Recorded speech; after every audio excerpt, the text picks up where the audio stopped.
адамдарда жаш жана кар беристен муун оорулары көбөйдү. Бир нече муундар сезгенүүгө кабылып жатат. Сезгенүүдө эки түрү бар. Инфекциялык жолдор менен жана аутоиммундук жолдор менен сезгенүү пайда болуп жатат муундарда.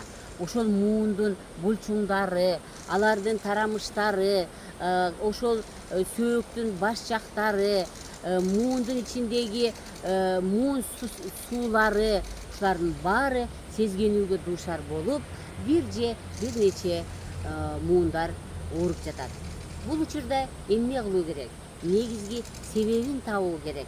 Негизги себебин таап туруп, анан кийин дарылоону башташ керек. Ал бизде официалдуу медицинада антибиотиктерди беребиз, сезгенүүгө каршы дарыларды беребиз. Бирок аны менен 10 жылдап, 20 жылдап ооруп, акырында ревматоидный артрит, аутоиммундук оору мага өтө көп кезигип жатат.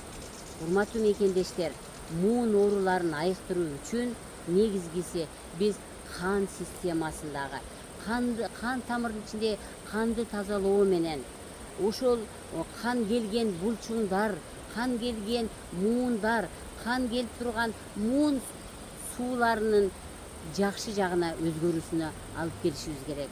Сизди муун оорулары кыйнап жатабы? Кайрылыңыз анда биздин мед борборго.